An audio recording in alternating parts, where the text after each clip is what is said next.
तिलकहरू लोगवन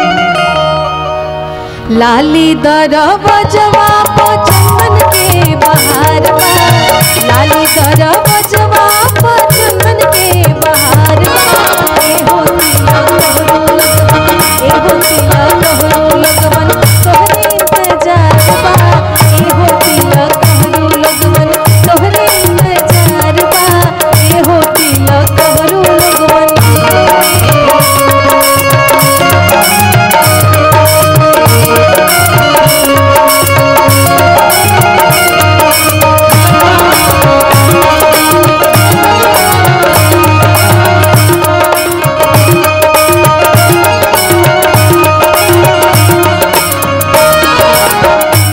और ये बड़ी अजीब बात होती है कि आप कितना भी दहेज में दे दो, लड़के वालों की तरफ से शिकायत ही रहती है। आप लोग बुरा मत मानिएगा, शिकायत रहती है कि ये नहीं दिया वो नहीं दिया ये छूट गया। हालांकि मैं दहेज की बहुत विरोधी हूँ, मैं यही कहती हूँ कि दहेज रहित विवाह होना चाहिए। लेकिन गीत में आप तिलक का गीत सुनेंगे तो ऊपर से लेकर नीचे तक दहेज के लिए ये नहीं दिया ये क्यों नहीं दिया वो नहीं दिया। वैसे ये गाना है अंगूठी लैला चैन लैला घड़िया तर पुरान बा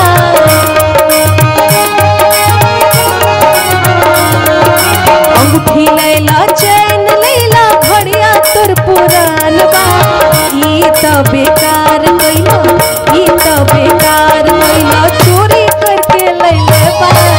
ई त बेकार कइला चोरी करके लैले बा एहो तिलकहरू लोगवन।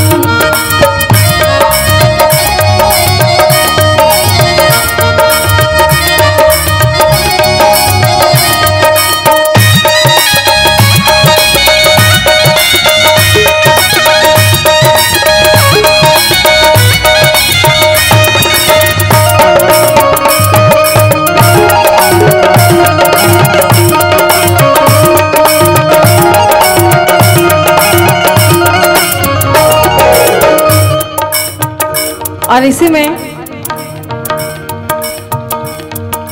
कि समधी करार कैलन सोने के चनवा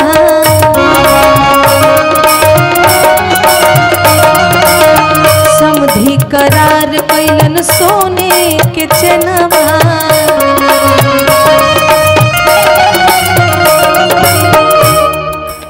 अरे समधी करार कैलन सोने के चनवा अरे पितरों के नहीं खे ठिकाना जी समधी बेईमाना पितरों के नहीं खे ठिकाना जी समधी बेईमाना ठग लिहले बबुआ हमारा जी समधी बेईमाना ठग लिहले बबुआ हमारा जी समधी बेईमाना समधी करार कैलन सोने के चनवा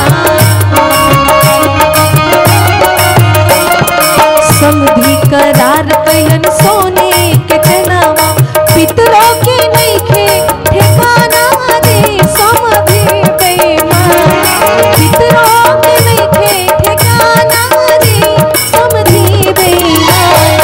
ठग लिहले बबुआ हमारा जी समधी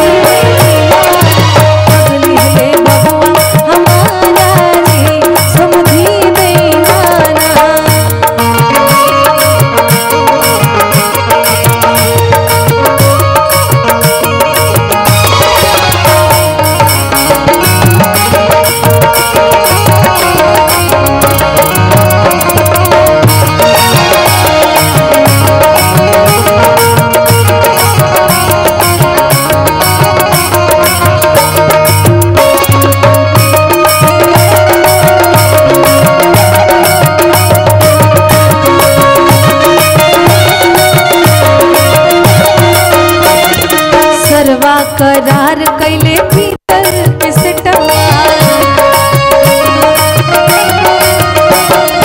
सरवा करार कैले पीतर के सेटवा तीनों के नहीं थे ठिकाना रे समधी बेईमाना तीनों के नहीं थे ठिकाना रे सरवा बेईमाना ठग लिहले बबुआ हमारा जी समधी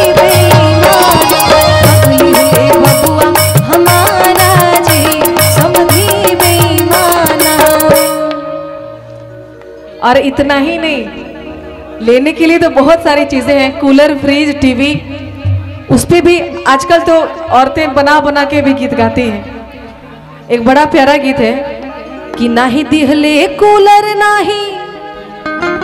दिहले फ्रिज ना कूलरवा,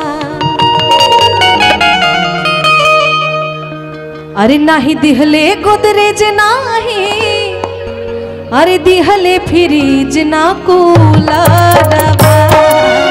मोर भैया पढ़ल पंडितवा मिलल उनकर सारवा, मोर भैया पढ़ल पंडितवा ठग मिलल सारवा, नाही दिहले गोदरेज नाही लैले फ्रिज ना कूलरवा, नाही दिहले गोदरेज नाही दिहले फ्रिज ना कूलरवा, मोर बाबू पढ़ल ठग लिहले सारवा, मोर भैया पढ़ल पंडितवा ठग लिहले सारवा।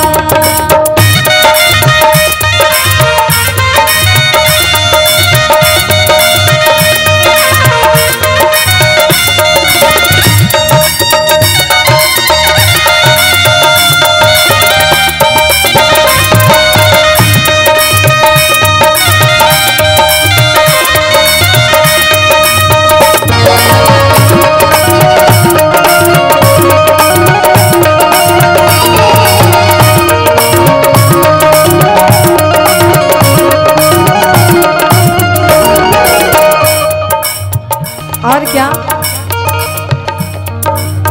दिहले ना टीवी नाही कोनो मशीन नाही टरवा,